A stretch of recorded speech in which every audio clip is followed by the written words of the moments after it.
ouvrier avec Dieu. C'est des mots qu'on trouve dans la Bible. Oui.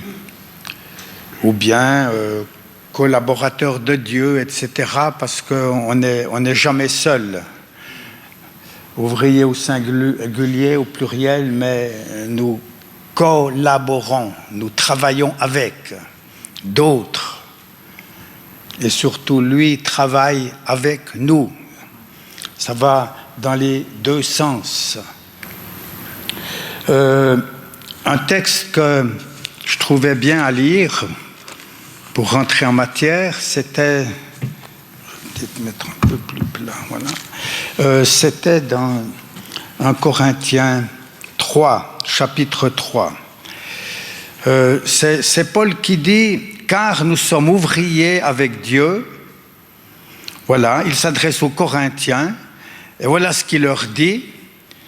Il faut lire peut-être le début du chapitre, mais on veut abréger. Seulement, quand même, au début de ce chapitre, il va leur parler assez sérieusement. Voilà, parce qu'il y avait au milieu de la jalousie, des disputes, de la chair et tout. Et certains disaient, moi je suis de tel et tel, et moi d'un autre, moi de Paul, moi d'Apollos. Vous connaissez ces passages, bien sûr. Et pourtant, il dit bien, mais n'êtes-vous pas des hommes? Qu'est-ce donc Apollos? Qu'est-ce que Paul? Etc. Des serviteurs, vous avez cru, etc. Et puis il ajoute, j'ai planté, et puis Apollos a arrosé, mais c'est Dieu qui fait croître. Il y a pour chacune, il ne faut pas mélanger les choses, certainement. Je ne vais pas développer simplement ces quelques versets, ça ferait déjà tout un sujet en soi, évidemment, n'est-ce pas, bien entendu. Celui qui plante et celui qui arrose sont égaux, et chacun recevra sa propre récompense selon son propre travail. Oui. Oui. C'est sérieux. Et c'est juste après qu'il dit, car nous sommes ouvriers avec Dieu. Il dit, vous êtes le champ de Dieu, vous êtes l'édifice de Dieu, en s'adressant à l'église de Corinthe. Donc c'est très intéressant ça. Voilà. Donc, et tous ne font pas le même travail, Paul et Apollos, comme nous venons de le voir. Effectivement. Un agriculteur, il va travailler dans une plantation, il s'attend à des fruits, à une récolte. De même, celui qui construit un édifice, puisqu'on est aussi édifice de Dieu, il travaille jusqu'à son achèvement. Et il est aussi question, bien sûr, de la qualité de l'ouvrage et des matériaux qui devront passer par le feu, par l'épreuve du feu. Et c'est pour ça que Paul parle d'une évaluation, d'une rétribution, d'un salaire, d'une récompense selon les traductions, en fonction donc du labeur accompli. Oui.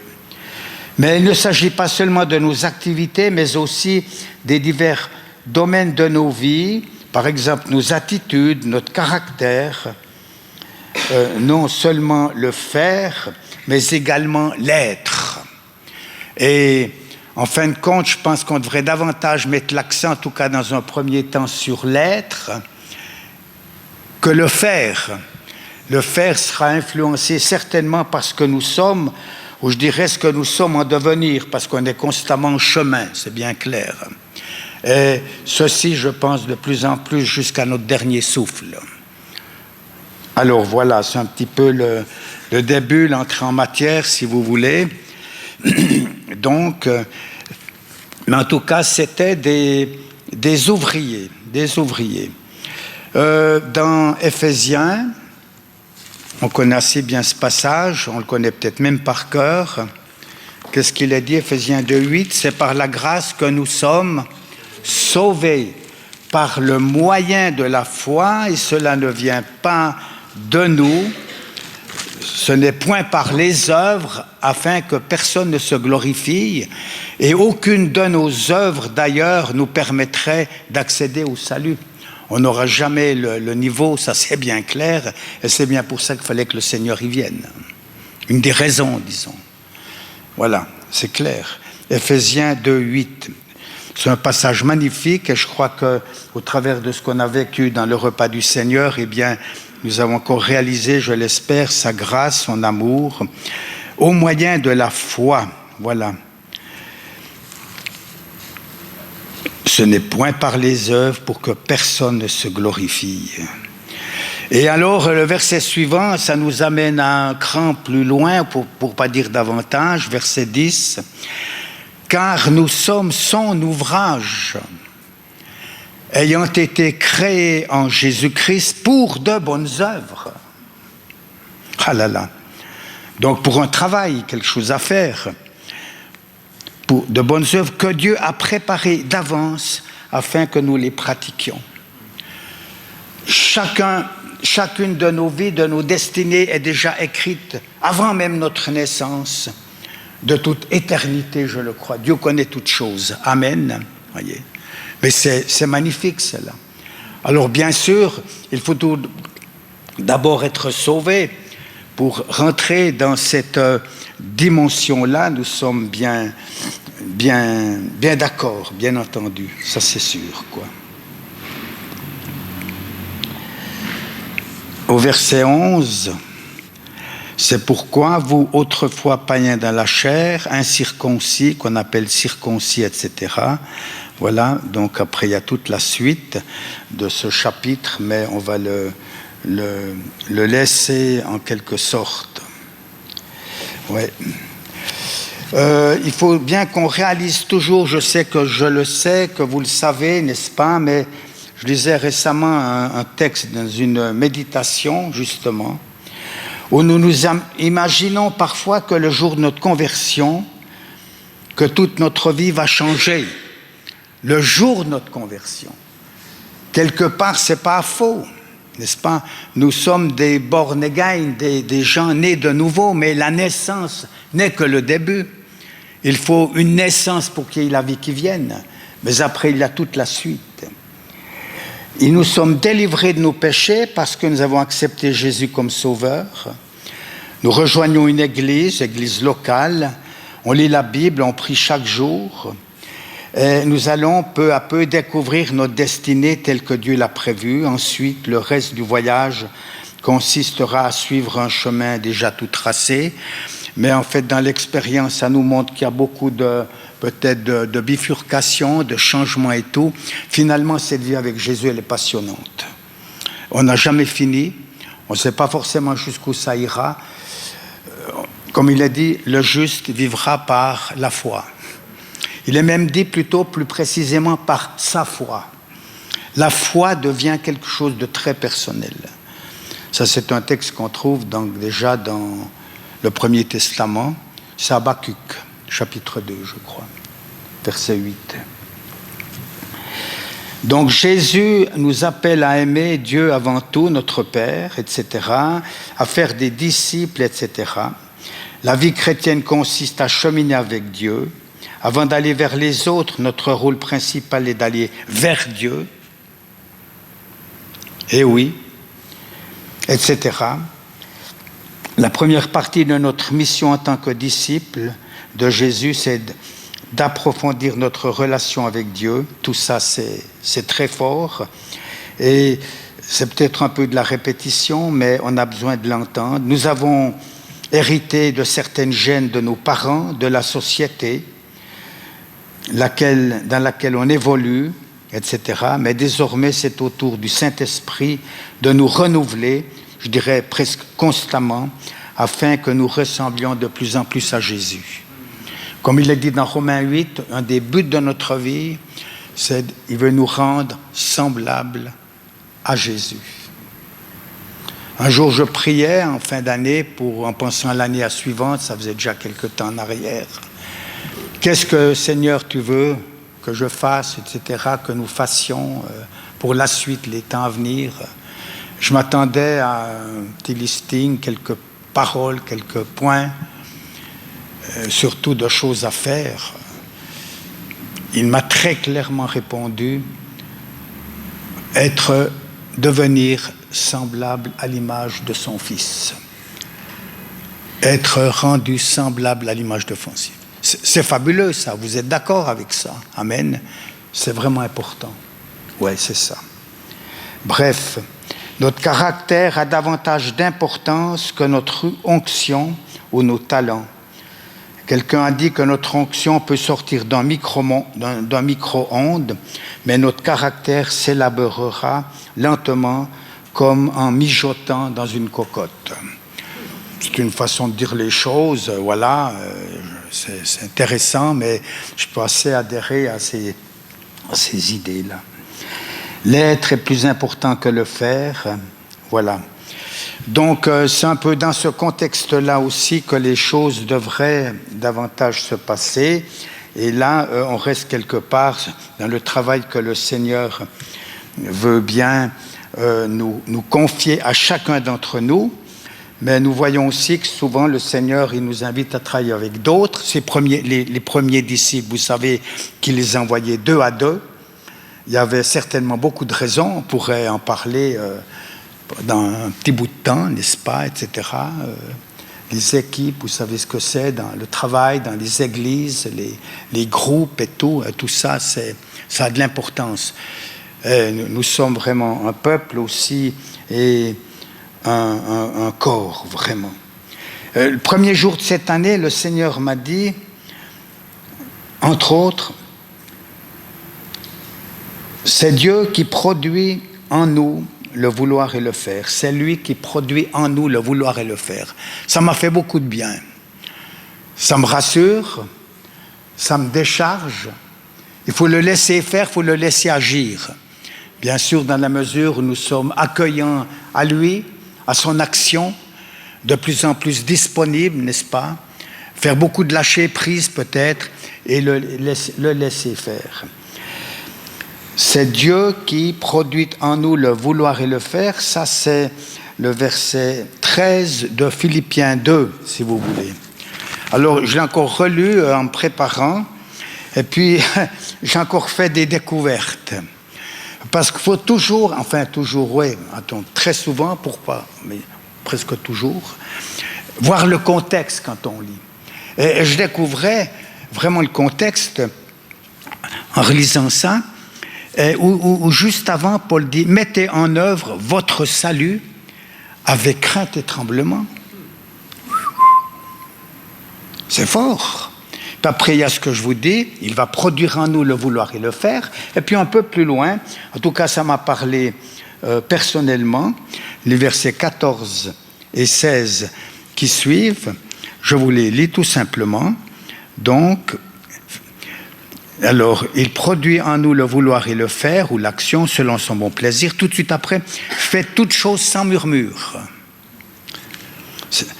ni hésitation, afin que vous soyez irréprochables et purs, des enfants de Dieu irréprochables au milieu d'une génération perverse et corrompue, parmi laquelle vous brillez comme des flambeaux dans le monde. Amen. Mais pour tout cela, le Seigneur qui produit. On pourrait approfondir ce verbe produire, dans quel autre contexte il est utilisé dans la Bible. Par exemple, quand Paul dit que Paul écrit qu'il a fait de moi l'apôtre des païens, eh bien, il a fait de Pierre l'apôtre des Juifs. Amen. Vous voyez, là, il y a déjà deux appels vraiment différents, mais c'est Dieu qui produit dans la personne. C'est lui qui le fait. Amen. Et comme on l'a dit pendant le repas du Seigneur, le sang est là aussi afin que nous puissions servir le Dieu vivant. Amen. Ne l'oubliez pas. Avant d'aller plus loin dans le tabernacle, dans le lieu saint, on passait par l'autel des holocaustes, l'autel des sacrifices. On se lavait les mains et les pieds, vous comprenez, voyez-vous, c'est extraordinaire ça aussi. Voilà. Bien, donc nous continuons un petit bout.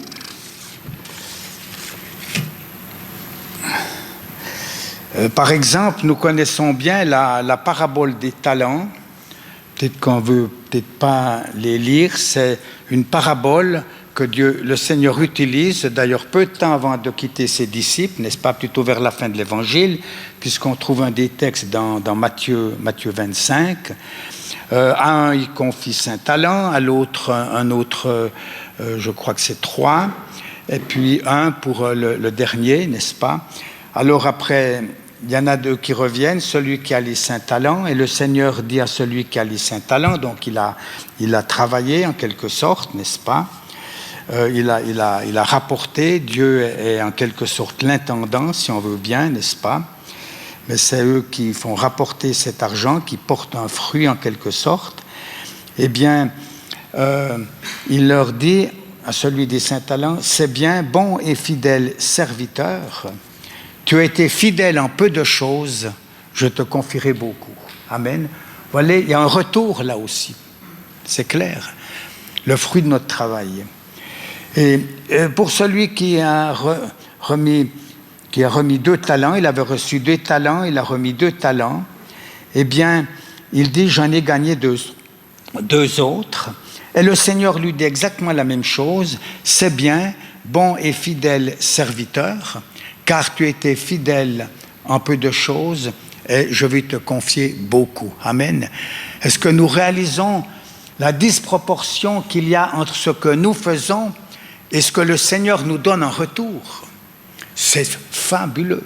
Je retiens simplement la réponse de Jésus qui dit bien, tu étais fidèle en peu de choses et je te confierai beaucoup.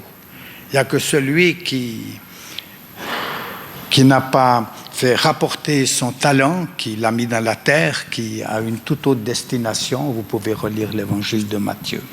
Amen. Si on va dans les Thessaloniciens, ça c'est intéressant. Les Thessaloniciens, par exemple, chapitre 1er de Thessaloniciens, c'était une église qui était vraiment remarquable.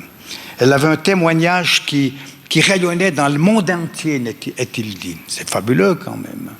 C'est écrit. Hein?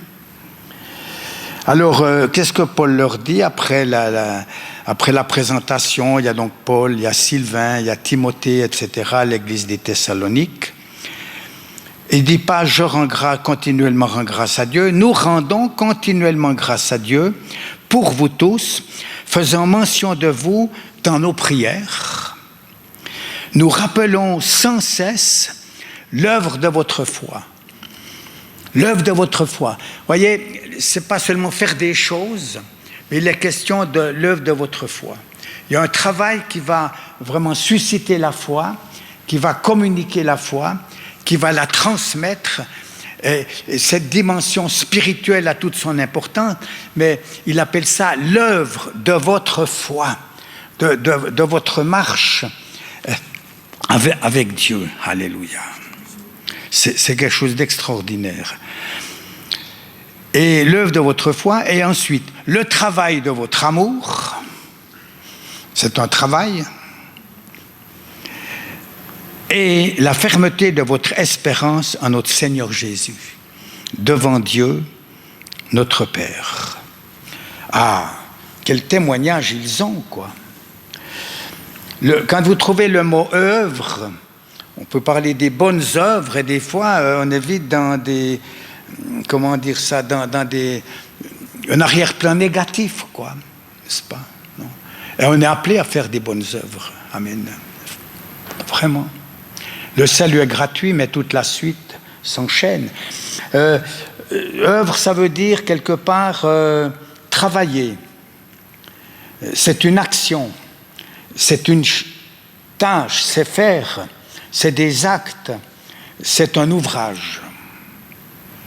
Ça permet un peu d'élargir le sens du mot, n'est-ce pas? Mais vous pouvez mettre beaucoup de choses très pratiques, très concrètes. Des fois plutôt spirituelles, etc. C'est aussi un travail intérieur en nous, un travail spirituel, un travail psychologique, un travail pour nos âmes, pour notre cœur, pour notre volonté, et jusque dans notre corps qui lui participe totalement. Il est dit que nous sommes le temple du Saint-Esprit. Alléluia.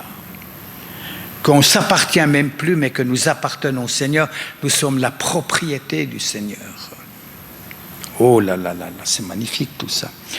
On va un peu plus loin dans les Thessaloniciens, parce qu'un peu plus loin, verset 9, il est dit, enfin, toujours en s'adressant bien sûr aux Thessaloniciens, car on raconte, écoutez bien, à notre sujet, quel accès nous avons eu auprès de vous et comment vous vous êtes convertis à Dieu en abandonnant les idoles et en servant le Dieu vivant et vrai. Waouh! Et je vais plus loin, enfin c'est pas moi, c'est Paul bien sûr, et pour attendre des cieux son Fils, qu'il a ressuscité des morts, Jésus qui nous délivre de la colère à venir. Il y a une grande colère qui va arriver et celle-là, la toute grande colère, on va y échapper. Amen. On ne veut pas aller plus loin dans l'eschatologie ce soir, mais c'est très intéressant. Alors, vous voyez, ce sont des gens, dans le fond, qui se considéraient, pour Paul, des gens sauvés pour faire n'importe quoi, pour continuer leur propre chemin, leur propre route, et tout ce que vous voulez. Non. Sauvés pour servir. J'aime bien aussi ce texte qui dit « Recherchez d'abord, premièrement, le royaume de Dieu et sa justice, et tout le reste vous sera donné par-dessus tout. » Nous sommes des gens libres. Paul va dire aux Corinthiens, mais tout est à vous. Soit le monde, soit les choses présentes, soit les choses à venir. Je ne vais pas lire le verset maintenant, mais vous êtes là où vous dites, mais Seigneur, vraiment, tu nous as libérés.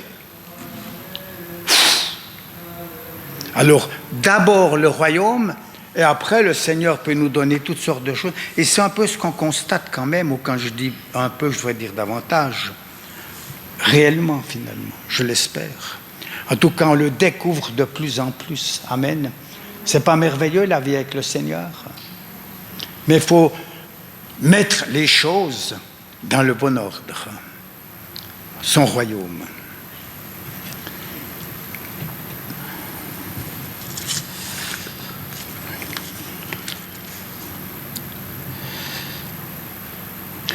Vous avez vu tout à l'heure dans Éphésiens, il est indiqué que nous sommes aussi son ouvrage. Alors, c'est une pensée qui m'était venue, justement. Nous-mêmes, nous sommes l'ouvrage de Dieu. On est appelé à travailler, à faire des œuvres, des ouvrages, mais au départ, déjà, nous sommes son ouvrage. Il m'a créé, esprit, âme et corps. La vie qui vient, les petits-enfants, les bébés. C'est vrai que ces choses ont pris des dimensions totalement nouvelles pour nous depuis que nous avons notre fils à l'hôpital qui a passé par un arrêt cardiaque respiratoire. Je n'allonge pas là-dessus ce soir. Mais le moindre détail qu'il fait, ça prend une dimension extraordinaire. On apprend un tas de choses. C'est une vraie école. Bref, c'est quelque chose de... Nous sommes son ouvrage. Il nous a créés. Et d'ailleurs, dès les premiers versets de la Genèse, il est dit que Dieu a créé, il a agi, il a fait, il a créé. Et il est même dit que le 7e jour, il s'est reposé. Amen. Et dans la loi, dans la Torah, il est dit que tu travailleras 6 jours pour ton ouvrage et le 7e jour, tu prendras le Shabbat, le repos. Amen. Voyez l'équilibre qu'il y a. Mais nous ne pourrions absolument rien faire si nous n'avions pas un Dieu créateur. Et c'est pourquoi tout l'arrière-plan que nous vivons, le service que nous accomplissons, toute notre vie, elle est là tout simplement, constamment. Je ne vais pas relever certains versets, mais Paul va dire « Et tout ce que vous faites, soit que vous buviez ou que vous mangiez, faites tout pour la gloire de Dieu. » Et quand j'ai lu ça, je recevais une confirmation de l'importance d'être à sa place et vraiment de faire les choses comme le Seigneur il veut. C'est fabuleux. La moindre des choses a de la valeur pour Dieu. On pourrait citer beaucoup d'exemples dans la Bible, dans l'histoire de l'Église, au milieu de nous, etc. La moindre des choses. J'ai cité dans notre dernier bulletin l'histoire d'un homme qui servait dans une campagne d'évangélisation, ça me vient à l'esprit maintenant, je ne sais pas pourquoi je le dis d'ailleurs, mais c'est certainement voulu. Et c'était une campagne d'évangélisation.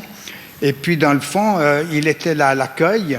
Et puis à un moment donné, il y a deux jeunes qui passaient par-ci, par-là, et puis il les a invités à rentrer à la réunion. Voilà. Ils sont venus, il leur a fait 2 places, il n'y avait plus de place, il leur a serré, il a fait 2 places pour eux. Et ils se sont convertis tous les deux. Et il s'est trouvé que l'un d'eux, c'était Billy Graham. Et dans l'histoire, effectivement, on développe, parce que je l'ai pris de quelqu'un d'autre, cet homme qui a fait ça, vous vous imaginez ce qu'il a fait? Il avait toute sa place. Et combien de choses, peut-être petites, qui paraissent importantes, prennent tellement de choses. On a reçu une famille cet été chez nous à la maison, qu'on connaît depuis bien longtemps, puisque dans le fond, on a connu le papa et le grand-papa. Donc c'est le fils qui est venu avec son épouse, et puis ils avaient au moins 6 enfants, je crois, ou 7, 6 exactement, ils sont venus. Et en priant le matin pour ce moment qu'on allait passer ensemble, je me disais, je repensais à l'historique, parce que le papa ou le grand-papa pour les petits-enfants, il s'était converti au Seigneur, il était dans la drogue et tout, dans l'occultisme et tout ce qu'on veut. On était en Afrique. C'est un Français qui voulait barauder partout, vous comprenez à l'époque, bon je passe tous les détails. Il s'est donné à Jésus, on l'a accueilli quelques mois chez nous, il s'est vraiment donné au Seigneur, on l'a baptisé, etc. Et quand la maman est arrivée, là, dans notre salon, elle a dit, vous voyez, écoutez bien les enfants. Je ne veux pas me mettre en avant, mais elle a dit, sans Myriam et Daniel, eh bien, vous n'existeriez pas. Parce que votre grand-papa serait mort. Et c'est vrai que quand il était rentré en France, quelques années plus tard, il s'est marié. On était à leur mariage et les parents nous ont dit au mariage, nous ont serré dans les bras comme pour dire, nous ne sommes rien, en même temps nous sommes beaucoup, vous comprenez, c'est pas pour mettre ça en avant. L'apôtre Paul va dire, mais j'ai travaillé plus que tous, que les autres apôtres, il était souvent d'ailleurs sous les feux de la critique, et pourtant ce n'est pas moi, c'est le Seigneur, etc. Il y a tout cela qui va ensemble. Il y aura encore tellement d'autres choses à partager, mais je ne veux pas non plus trop allonger.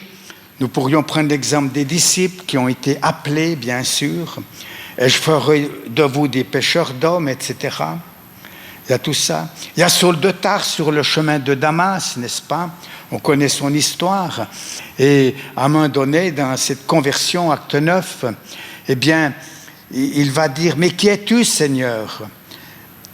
Il est un peu paumé, mais qu'est-ce qui se passe? Il est tombé, il y a une lumière éclatante, donc c'est une manifestation vraiment de Dieu qui est là.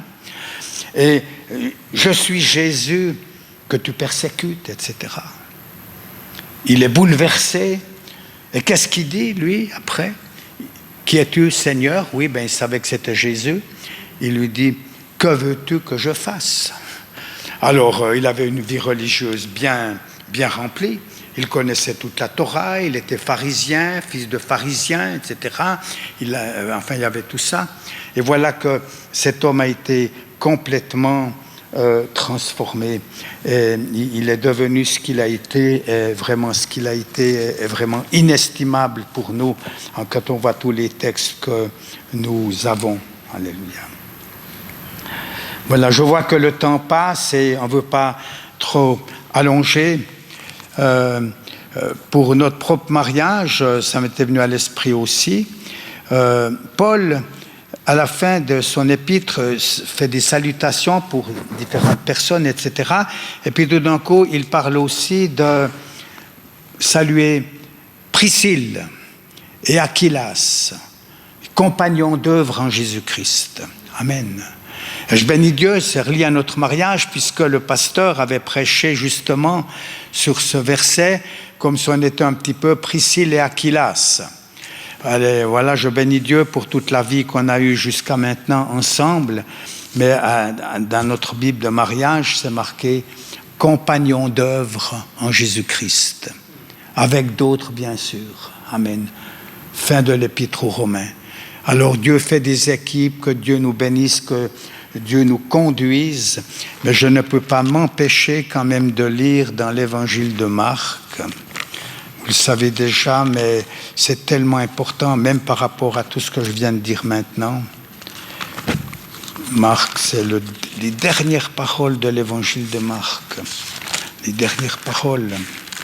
Qu'est-ce qu'il dit, le Seigneur? Il va remonter au ciel, aller partout le monde, prêcher la bonne nouvelle à toute la création, etc.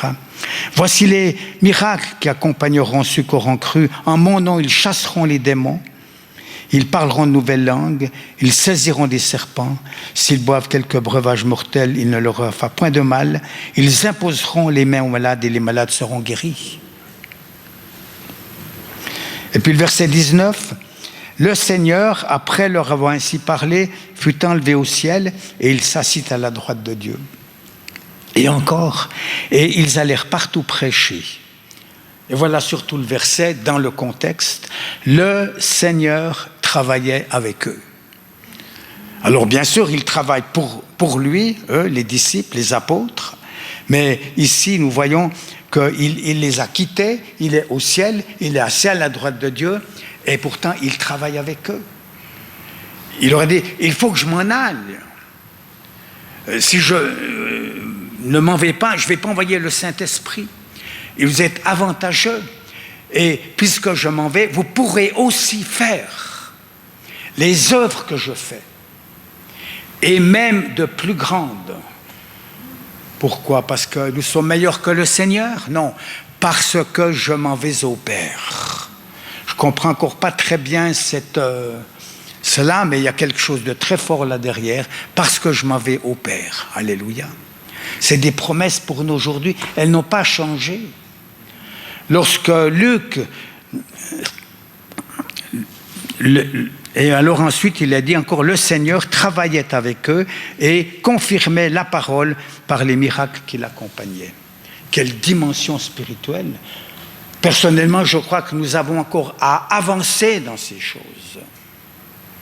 Beaucoup plus être en adéquation, non pas avec nos idées, nos pensées, nos projets, nos plans, mais vraiment la parole de Dieu. Que le Seigneur se manifeste de plus en plus. Nous devons sonder la parole, nous devons nous placer devant le Seigneur, devant les Saintes Écritures et les recevoir pour que la foi aussi puisse vraiment grandir.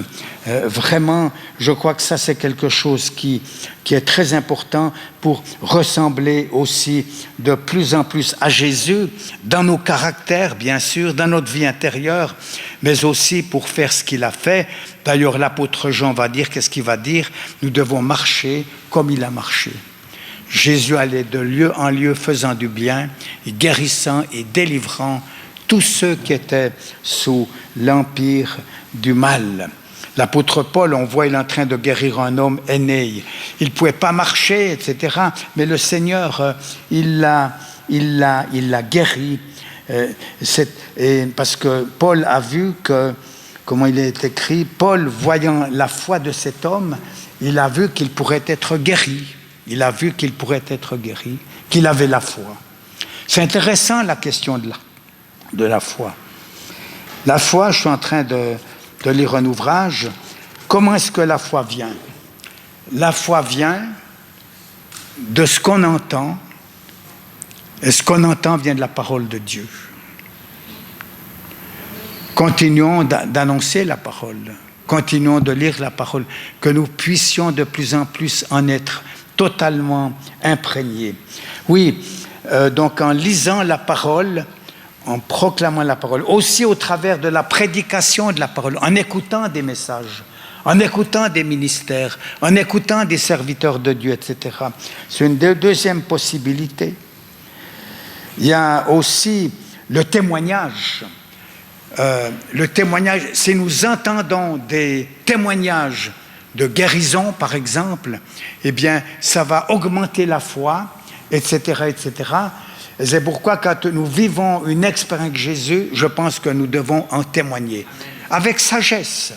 Il y a des choses qu'on doit garder, ou pour un temps, je ne sais pas, vous savez, on ne va pas aller dans les détails, mais quand même, si vous êtes dans une réunion et qu'il y a des gens qui témoignent, eh bien, vous pouvez être sûr pratiquement qu'il y aura des guérisons, peut-être même avant que le prédicateur prêche ou qu'il prie, parce qu'il y a la foi qui est en train de venir. Myriam a été baptisée dans le Saint-Esprit, c'était un jour, on était en Afrique, où le prédicateur parlait de cette femme qui avait touché le bord du vêtement de Jésus.